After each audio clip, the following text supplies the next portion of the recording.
আজকে আমরা শুনবো হুমায়ুন আহমেদের শঙ্খনীল কারাগার। ছোটবেলায় তোকে নাকি লিফট দিতেন গাড়িতে? হ্যাঁ, স্কুলটা অনেক দূরে পড়ে গিয়েছিল। যাওয়ার সময় বাবার সঙ্গে যেতেন, আসবার সময় প্রায় এই ভদ্রলোকটির সঙ্গে দেখা হতো। আমাদের দুজনের মধ্যে খুব খাতির হয়েছিল। দাঁড়া, সবটা বলি। চা বানিয়ে আনি আগে। ঘরে আলো জ্বলছিল না, বাইরে ভীষণ দুর্যোগ। অল্প একটু ঝড় বাদলা হলেই এখানকার কারেন্ট চলে যায়। ঘরে যে একটা মাত্র হারিকেল ছিল, সেটা জ্বালিয়ে লুডো খেলা হচ্ছে। বাবাও খেলছেন, বেশ সারা শব্দ করে, রুনুর গলা সবচেয়ে উঁচুতে। সে কি বাবা, তোমার 4 হয়েছে? 5 চাললে যে? 5ই তো উঠল। আমার বুঝি চোখ নাই? এবার থেকে তোমার দান আমি মেরে দেব। অন্ধকার ঘরে বসে বৃষ্টি পড়া দেখছি। দেখতে দেখতে বর্ষা এসে গেল। ঝমঝমিয়ে বৃষ্টি নামছে, ট্রেনের চালে বাজনার মতো বৃষ্টি অপূর্ব লাগে। রাবেয়া চা নিয়ে খাটিয়ে উঠে এলো।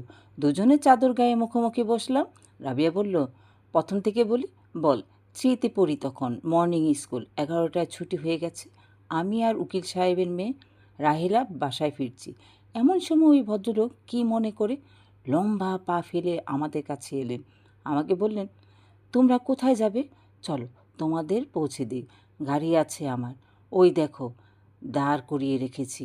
রাহিলা বলল, আমরা হেঁটে যেতে পারবো। না না, হেঁটে যাবে কেন? এসো এসো, গাড়িতে এসো। মিষ্টি খাবে তোমরা? নিশ্চয়ই খাবে।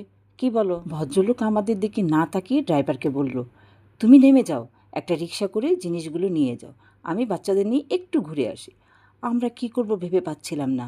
গাড়ি চড়ার লোভ 16 আনা আছে, আবার ভয় ভয়ও করছে। রাহেলা ফিস করে বলল, ও কে রে ভাই?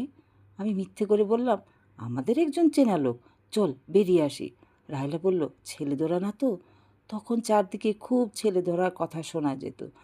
ছেলে ধরা নাকি ছেলে মেয়েদের ধরে নিয়ে হোটেলে বিক্রি করে দেয়, সেখানে মানুষের মাংস রান্না হয়।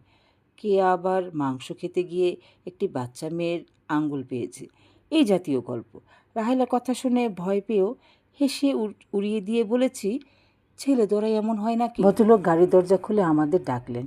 উঠে বসলাম দুজনেই। মিষ্টির দোকান দেখে তো আমি হতবম্ব।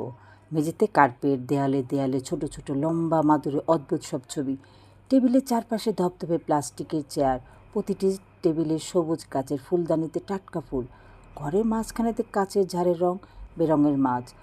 রাহেলা মাংস মুখে বলল, আমার ভয় করছে ভাই। বলো খুকিরা কী খাবে? কোনো লজ্জা নেই, যত ইচ্ছে আর যা খুশি। আমি নিজে মিষ্টি খাই না, তোমরা খাও। ভদ্রলোক হড়বড়িয়ে কথা বলতে বলতে সিগারেট ধরালেন। রাহেলার দিকে তাকিয়ে বললেন, তোমার কী নাম খুকি? রাহেলা।